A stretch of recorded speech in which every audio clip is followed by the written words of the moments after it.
لن تنالوا البر حتى تنفقوا مما تحبون وما تنفقوا من شيء فإن الله به عليم. كل الطعام كان حلا لبني إسرائيل إلا ما حرم إسرائيل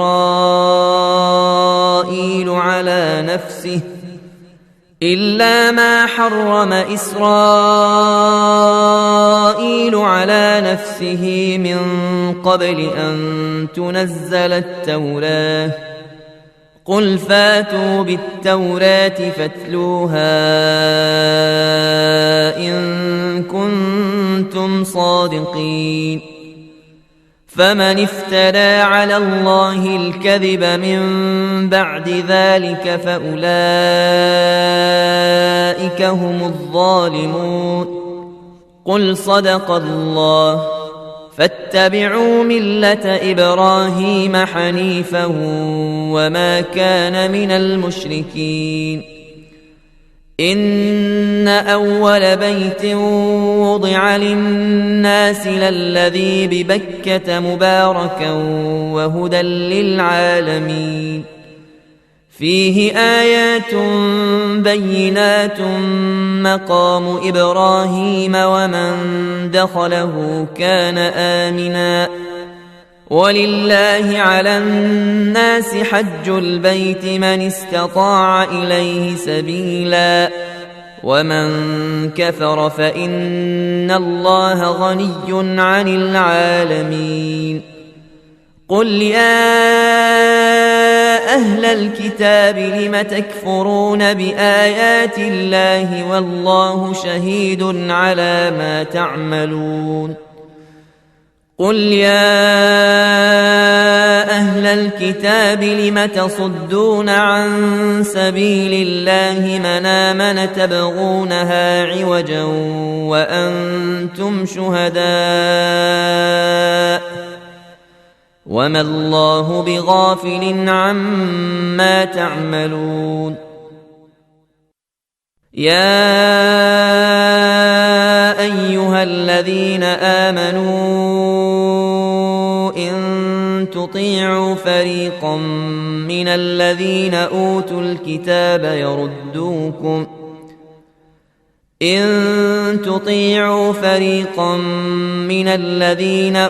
الكتاب يردوكم بعد إيمانكم كافرين. وكيف تكفرون وأنتم تتلى عليكم آيات الله وفيكم رسوله ومن يعتصم بالله فقد هدي إلى صراط مستقيم. يا أيها الذين آمنوا اتقوا الله حق تقاته ولا تموتن إلا وأنتم مسلمون. واعتصموا بحبل الله جميعا ولا تفرقوا واذكروا نعمة الله عليكم إذ كنتم أعداء فألف بين قلوبكم فأصبحتم بنعمته إخوانا وكنتم على شفا حفرة من النار فأنقذكم منها. كذلك يبين الله لكم آياته لعلكم تهتدون. ولتكن منكم أمة يدعون إلى الخير ويأمرون بالمعروف وينهون عن المنكر وأولئك هم المفلحون. ولا تكونوا كالذين تفرقوا واختلفوا من بعد ما جاءهم البينات وأولئك لهم عذاب عظيم يوم تبيض وجوه وتسود وجوه فأما الذين اسودت وجوههم أكفرتم بعد إيمانكم فذوقوا العذاب بما كنتم تكفرون وأما الذين ابيضت وجوههم ففي رحمة الله هم فيها خالدون تلك آيات الله نتلوها عليك بالحق وما الله يريد ظلما للعالمين ولله ما في السماوات وما في الأرض وإلى الله ترجع الأمور كنتم خير أمة أخرجت للناس تامرون بالمعروف وتنهون عن المنكر وتؤمنون بالله ولو آمن أهل الكتاب لكان خيرا لهم منهم المؤمنون وأكثرهم الفاسقون لن يضروكم إلا أذى وإن يقاتلوكم يولوكم الأدبار ثم لا ينصرون ضربت عليهم الذلة أينما ثقفوا إلا بحبل من الله وحبل من الناس وباءوا بغضب من الله وضربت عليهم المسكنة ذلك بأنهم كانوا يكفرون بآيات الله ويقتلون الأنبياء بغير حق ذلك بما عصوا وكانوا يعتدون ليسوا سواء من أهل الكتاب أمة قائمة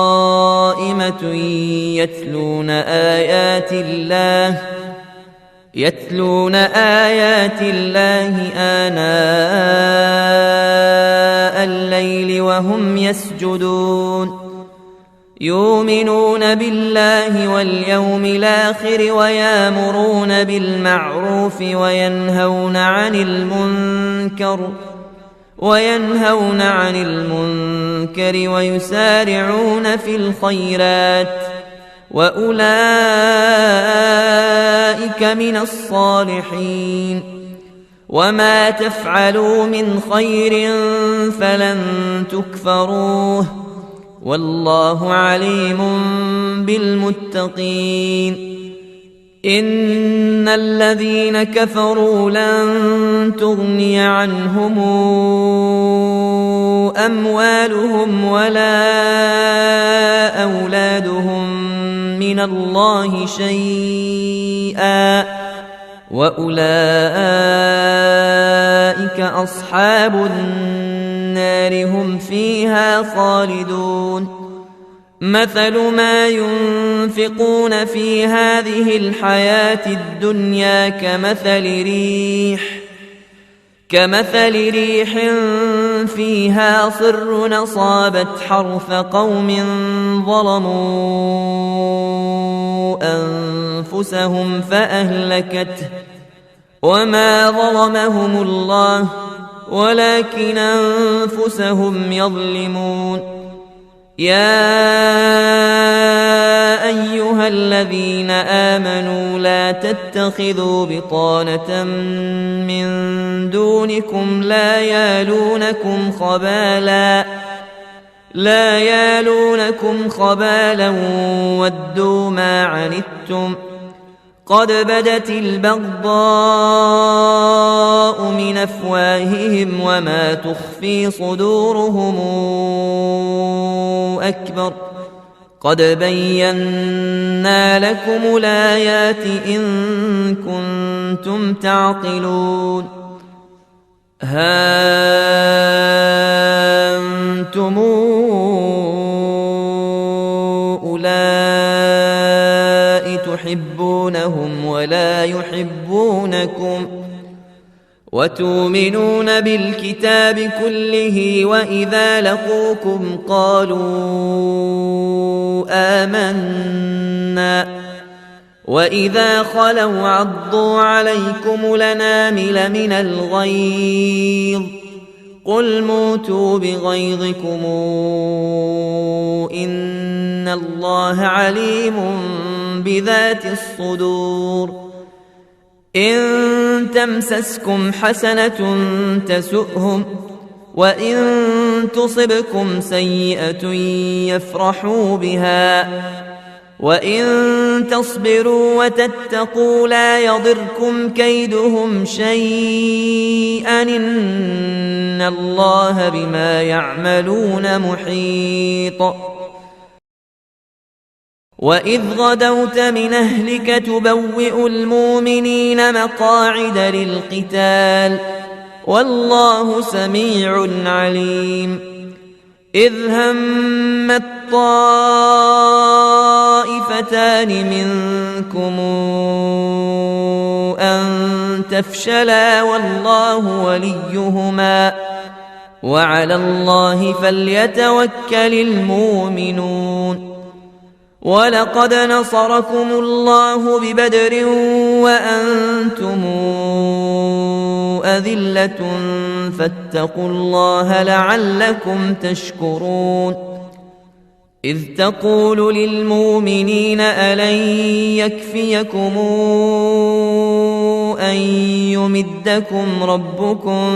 ب3,000 من الملائكة منزلين بلى إن تصبروا وتتقوا وياتوكم من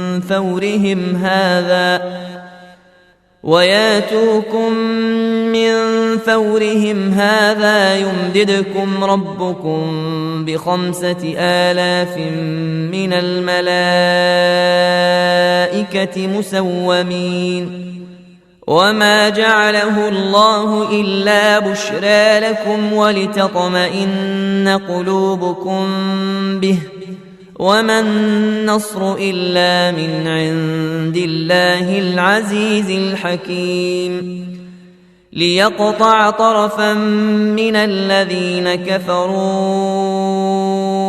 أو يكبتهم فينقلبوا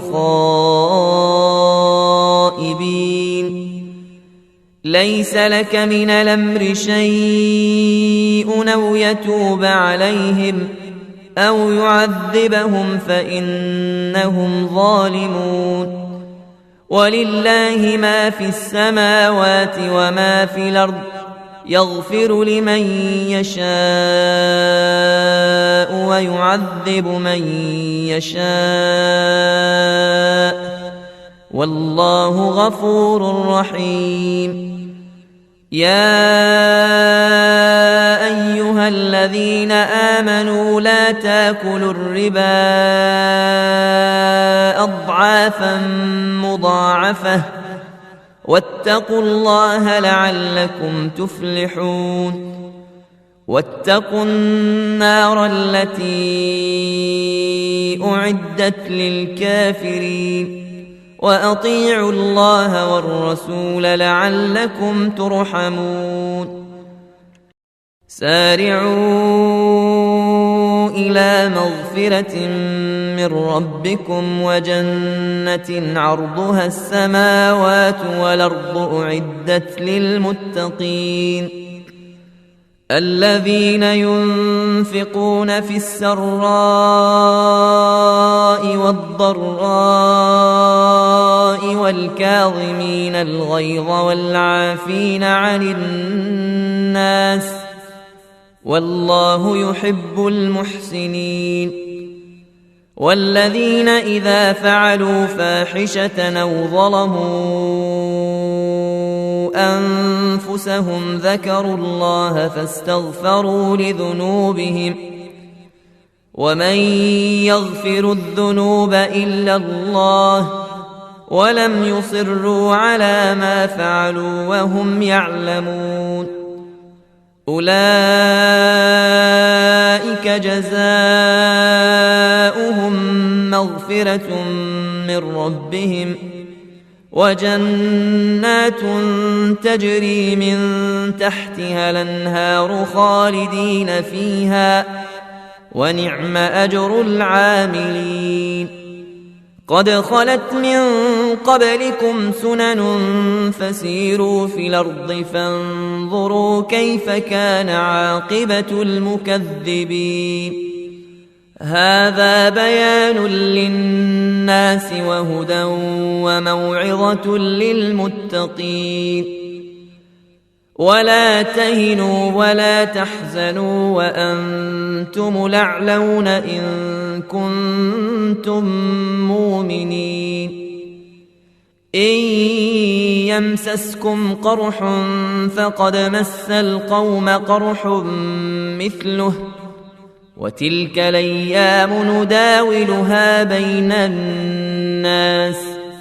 وليعلم الله الذين آمنوا ويتخذ منكم شهداء والله لا يحب الظالمين وليمحص الله الذين آمنوا ويمحق الكافرين أم حسبتم أن تدخلوا الجنة ولما يعلم الله الذين جاهدوا منكم ويعلم الصابرين ولقد كنتم تمنون الموت من قبل أن تلقوه فقد رأيتموه وأنتم تنظرون وما محمد إلا رسول قد خلت من قبله الرسل أفإن مات أو قتل انقلبتم على أعقابكم ومن ينقلب على عقبيه فلن يضر الله شيئا وسيجزي الله الشاكرين وما كان لنفس أن تموت إلا بإذن الله كتابا موجلا ومن يرد ثواب الدنيا نوته منها ومن يرد ثواب الآخرة نوته منها وسنجزي الشاكرين وكأي من نبي قتل معه ربيون كثير فما وهنوا لما أصابهم في سبيل الله وما ضعفوا وما استكانوا والله يحب الصابرين وما كان قولهم إلا أن قالوا ربنا اغفر لنا ذنوبنا وإسرافنا في أمرنا وثبت قدامنا وانصرنا على القوم الكافرين فآتاهم الله ثواب الدنيا وحسن ثواب الآخرة والله يحب المحسنين يا أيها الذين آمنوا إن تطيعوا الذين كفروا يردوكم على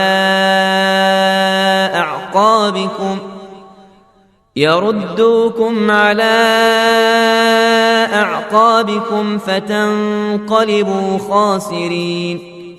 بل الله مولاكم وهو خير الناصرين سنلقي في قلوب الذين كفروا الرعب بما أشركوا بالله ما لم ينزل به سلطانا ومأواهم النار وبئس مثوى الظالمين ولقد صدقكم الله وعده إذ تحسونهم بإذنه حتى إذا فشلتم وتنازعتم في الأمر وعصيتم من بعد ما أراكم ما تحبون منكم من يريد الدنيا ومنكم من يريد الآخرة ثم صرفكم عنهم ليبتليكم ولقد عفا عنكم والله ذو فضل على المؤمنين إذ تصعدون ولا تلوون على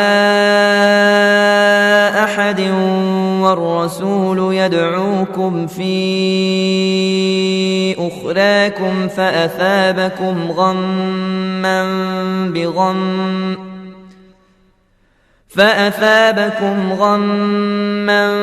بغم لكي لا تحزنوا على ما فاتكم ولا ما أصابكم والله خبير بما تعملون ثم أنزل عليكم من بعد الغم أمنة نعاسا يغشى طائفة منكم وطائفة قد همتهم أنفسهم يظنون بالله غير الحق ظن الجاهلية يقولون هل لنا من الأمر من شيء قل إن الأمر كله لله يخفون في أنفسهم ما لا يبدون لك يقولون لو كان لنا من الأمر شيء ما قتلنا هاهنا قل لو كنتم في بيوتكم لبرز الذين كتب عليهم القتل إلى مضاجعهم وليبتلي الله ما في صدوركم وليمحص ما في قلوبكم والله عليم بذات الصدور إن الذين تولوا منكم يوم التقى الجمعان إنما استزلهم الشيطان ببعض ما كسبوا ولقد عفى الله عنهم إن الله غفور حليم يا أيها الذين آمنوا لا تكونوا كالذين كفروا وقالوا لإخوانهم إذا ضربوا في الأرض أو كانوا غزا لو كانوا عندنا ما ماتوا وما قتلوا ليجعل الله ذلك حسرة في قلوبهم والله يحيي ويميت والله بما تعملون بصير ولئن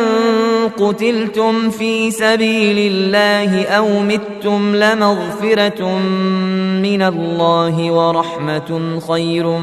مما تجمعون ولئن متم أو قتلتم لإلى الله تحشرون فبما رحمة من الله لنت لهم ولو كنت فظا غليظ القلب لانفضوا من حولك فاعف عنهم واستغفر لهم وشاورهم في الأمر فإذا عزمت فتوكل على الله إن الله يحب المتوكلين إن ينصركم الله فلا غالب لكم وإن يخذلكم فمن ذا الذي ينصركم من بعده وعلى الله فليتوكل المؤمنون وما كان لنبي أن يغل ومن يغلل يات بما غل يوم القيامة ثم توفى كل نفس ما كسبت وهم لا يظلمون أفمن اتبع رضوان الله كمن باء بسخط من الله ومأواه جهنم وبئس المصير هم درجات عند الله والله بصير بما يعملون لقد من الله على المؤمنين إذ بعث فيهم رسولا من أنفسهم يتلو عليهم آياته ويزكيهم ويعلمهم الكتاب والحكمة وإن كانوا من قبل لفي ضلال مبين أولما أصابتكم مصيبة قد صبتم مثليها قلتم أنى هذا قل هو من عند أنفسكم إن الله على كل شيء قدير وما أصابكم يوم التقى الجمعان فبإذن الله وليعلم الذين نافقوا وقيل لهم تعالوا قاتلوا في سبيل الله أو ادفعوا قالوا لو نعلم قتالا لاتبعناكم هم للكفر يومئذ أقرب منهم للإيمان يقولون بأفواههم ما ليس في قلوبهم والله أعلم بما يكتمون الذين قالوا لإخوانهم وقعدوا لو أطاعونا ما قتلوا قل فادرءوا عن أنفسكم الموت إن كنتم صادقين ولا تحسبن الذين قتلوا في سبيل الله أمواتا بل أحياء عند ربهم يرزقون فرحين بما آتاهم الله من فضله ويستبشرون بالذين لم يلحقوا بهم من خلفهم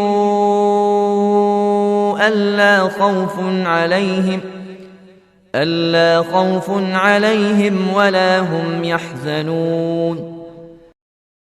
يستبشرون بنعمة من الله وفضل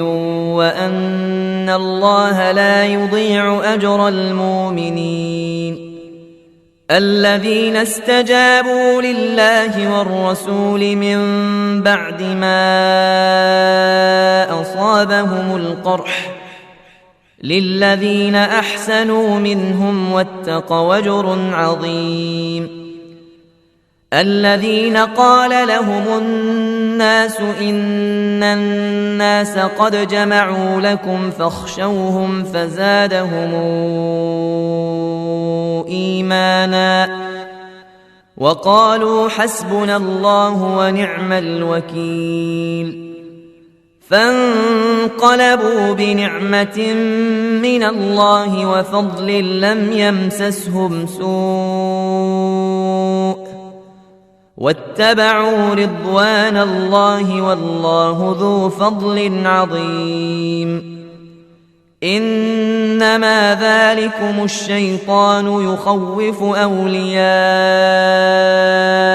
فلا تخافوهم وخافون إن كنتم مؤمنين.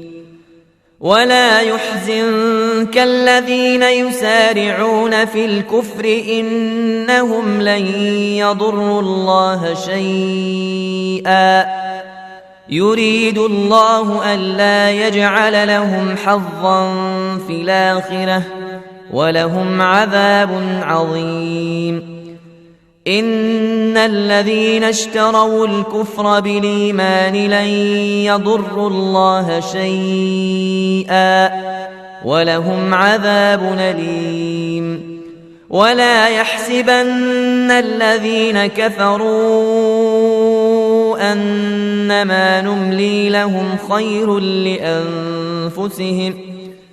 إنما نملي لهم ليزدادوا إثما ولهم عذاب مهين. ما كان الله ليذر المؤمنين على ما أنتم عليه حتى يميز الخبيث من الطيب وما كان الله ليطلعكم على الغيب ولكن الله يجتبي من رسله من يشاء فآمنوا بالله ورسله وإن تؤمنوا وتتقوا فلكم أجر عظيم. ولا يحسبن الذين يبخلون بما آتاهم الله من فضله هو خيرا لهم بل هو شر لهم سيطوقون ما بخلوا به يوم القيامة ولله ميراث السماوات والأرض والله بما تعملون خبير. لقد سمع الله قول الذين قالوا إن الله فقير ونحن أغنياء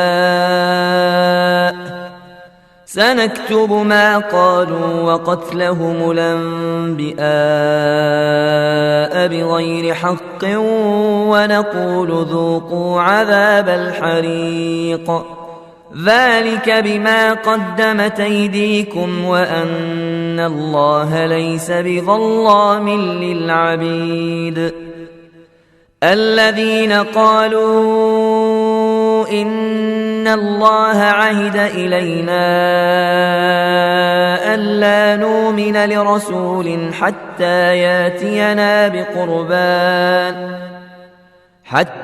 ياتينا بقربان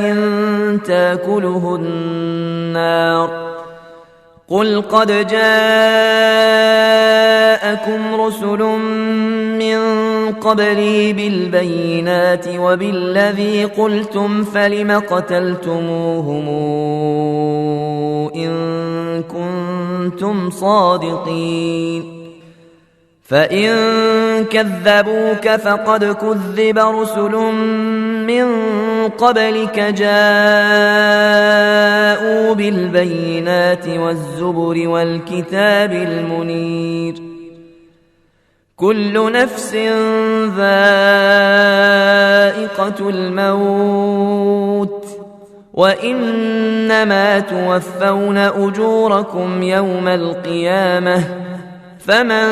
زحزح عن النار وأدخل الجنة فقد فاز وما الحياة الدنيا إلا متاع الغرور. لتبلغن في أموالكم وأنفسكم ولتسمعن من الذين أوتوا الكتاب من قبلكم ومن الذين أشركوا ولتسمعن من الذين أوتوا الكتاب من قبلكم ومن الذين أشركوا أذى كثيرا وإن تصبروا وتتقوا فإن ذلك من عزم الأمور. وإذا أخذ الله ميثاق الذين أوتوا الكتاب لتبيننه للناس ولا تكتمونه فنبذوه وراء ظهورهم واشتروا به ثمنا قليلا فبئس ما يشترون. لا يحسبن الذين يفرحون بما أتوا ويحبون أن يحمدوا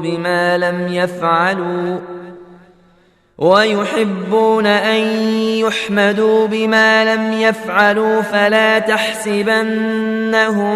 بمفازة من العذاب ولهم عذاب أليم. ولله ملك السماوات والأرض والله على كل شيء قدير. إن في خلق السماوات والأرض واختلاف الليل والنهار لآيات لأولي الألباب الذين يذكرون الله قياما وقعودا وعلى جنوبهم ويتفكرون في خلق السماوات والأرض ربنا ما خلقت هذا باطلا سبحانك فقنا عذاب النار. ربنا إنك من تدخل النار فقد أخزيته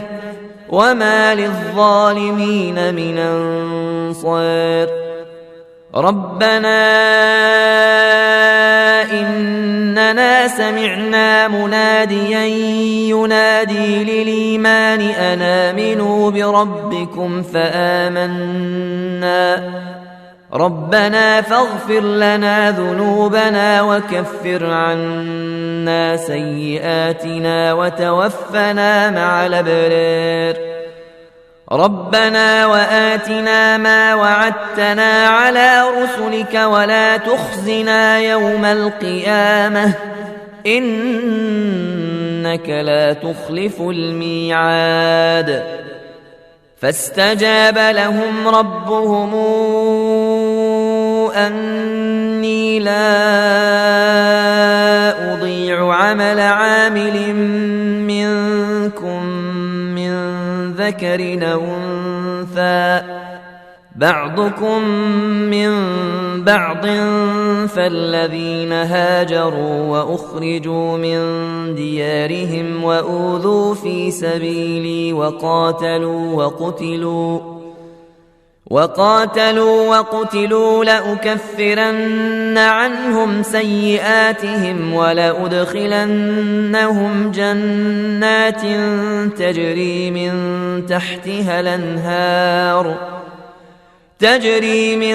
تحتها الأنهار ثوابا من عند الله والله عنده حسن الثواب. لا يغرنك تقلب الذين كفروا في البلاد متاع قليل ثم مأواهم جهنم وبئس المهاد.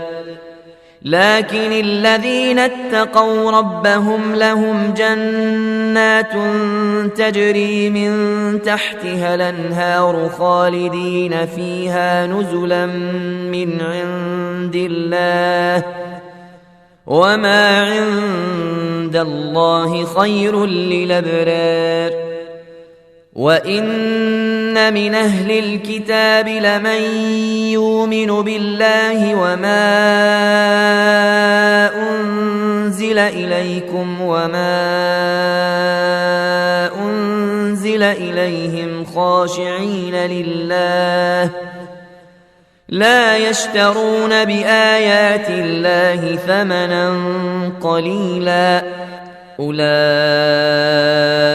لهم أجرهم عند ربهم إن الله سريع الحساب يا أيها الذين آمنوا اصبروا وصابروا ورابطوا واتقوا الله لعلكم تفلحون بسم الله الرحمن الرحيم يا أيها الناس اتقوا ربكم الذي خلقكم من نفس واحدة وخلق منها زوجها وبث منهما رجالا كثيرا ونساء واتقوا الله الذي تساءلون به والأرحام إن الله كان عليكم رقيبا وآتوا اليتامى أموالهم ولا تتبدلوا الخبيث بالطيب ولا تاكلوا أموالهم إلى أموالكم إنه كان حوبا كبيرا وإن خفتموا ألا تقسطوا في اليتامى فانكحوا ما طاب لكم من النساء مثنى وثلاث ورباع فإن خفتموا ألا تعدلوا فواحدة أو ما ملكت أيمانكم ذلك أدنى ألا تعولوا وآتوا النساء صدقاتهن نحلة فإن طبن لكم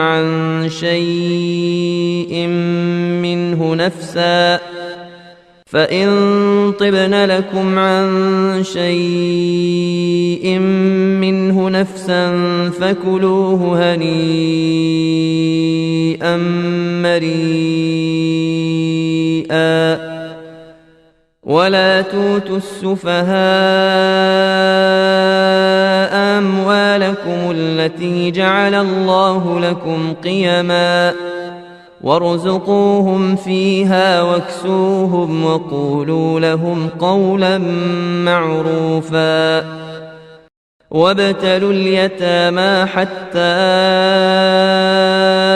إذا بلغوا النكاح فإن آنستم منهم رشدا فادفعوا إليهم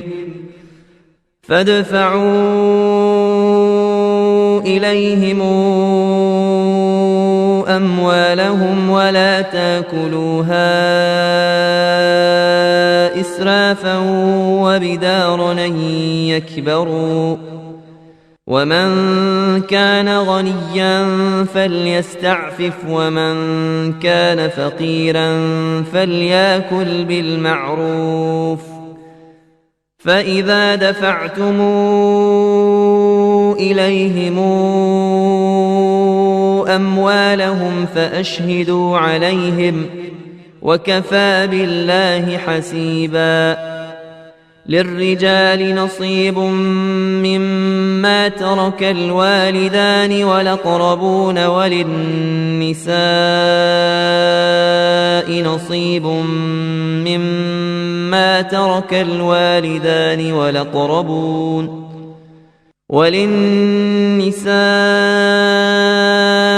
نصيب مما ترك الوالدان والأقربون مما قل منه أو كثر نصيبا مفروضا وإذا حضر القسمة أولو القربى واليتامى والمساكين فارزقوهم منه وقولوا لهم قولا معروفا وليخشى الذين لو تركوا من خلفهم ذرية ضعافا خافوا عليهم فليتقوا الله وليقولوا قولا سديدا إن الذين يأكلون أموال اليتامى ظلما إنما يأكلون في بطونهم نارا وسيصلون سعيرا يوصيكم الله في أولادكم للذكر مثل حظ الأنثيين فإن كن نساء فوق 2 فلهن ثلثا ما ترك وإن كانت واحدة فلها النصف ولأبويه لكل واحد منهما السدس مما ترك إن كان له ولد فإن لم يكن له ولد وورثه أبواه فلأمه الثلث فإن كان له إخوة فلأمه السدس من بعد وصية يوصي بها أو دين آباؤكم وأبناؤكم لا تدرون أيهم أقرب لكم نفعا فريضة من الله إن الله كان عليما حكيما ولكم نصف ما ترك أزواجكم إن لم يكن لهن ولد فإن كان لهن ولد فلكم الربع مما تركن من بعد وصية يوصين بها أو دين ولهن الربع مما تركتم إن لم يكن لكم ولد فإن كان لكم ولد فلهن الثمن مما تركتم من بعد وصية توصون بها أو دين وإن كان رجل يورث كلالة أو امرأة وله أخ أو أخت فلكل واحد منهما السدس فإن كانوا أكثر من ذلك فهم شركاء في الثلث من بعد وصية يوصي بها أو دين غير مضار وصية من الله والله عليم حليم تلك حدود الله ومن يطع الله ورسوله ندخله جنات تجري من تحتها الأنهار خالدين فيها وذلك الفوز العظيم ومن يعص الله ورسوله ويتعد حدوده ندخله نارا خالدا فيها وله عذاب مهين واللاتي ياتين الفاحشة من نسائكم فاستشهدوا عليهن 4 منكم فإن شهدوا فأمسكوهن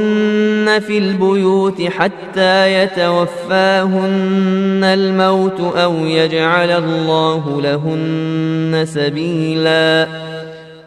واللذان ياتيانها منكم فآذوهما فإن تابا وأصلحا فأعرضوا عنهما إن الله كان توابا رحيما إنما التوبة على الله للذين يعملون السوء بجهالة ثم يتوبون من قريب فأولئك يتوب الله عليهم وكان الله عليما حكيما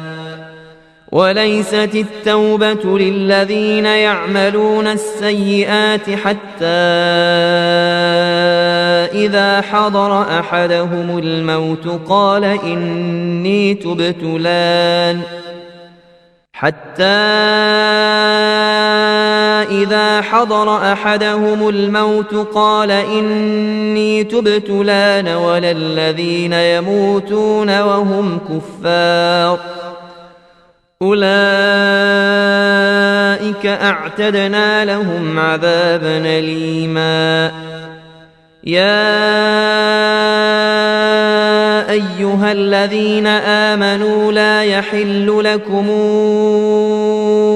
أن ترثوا النساء كرها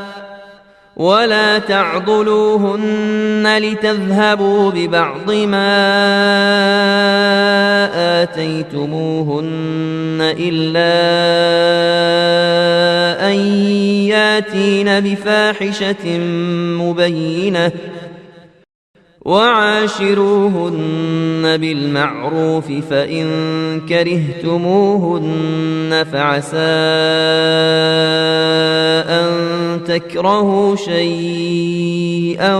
ويجعل الله فيه خيرا كثيرا وإن أردتم استبدال زوج مكان زوج وآتيتم إحداهن قنطارا فلا تأخذوا منه شيئا أتأخذونه بهتانا وإثما مبينا وكيف تأخذونه وقد أفضى بعضكم إلى بعض وأخذن منكم ميثاقا غليظا ولا تنكحوا ما نكح آباؤكم من النساء إلا ما قد سلف إنه كان فاحشة ومقتا وساء سبيلا حرمت عليكم أمهاتكم وبناتكم وأخواتكم وعماتكم وخالاتكم وبنات الأخ وبنات الأخت وأمهاتكم اللاتي أرضعنكم وأخواتكم من الرضاعة وأمهات نسائكم وربائبكم اللاتي في حجوركم من نسائكم اللاتي دخلتم بهن فإن لم تكونوا دخلتم بهن فلا جناح عليكم وحلائل أبنائكم الذين من أصلابكم وأن تجمعوا بين الأختين إلا ما قد سلف إن الله كان غفورا رحيما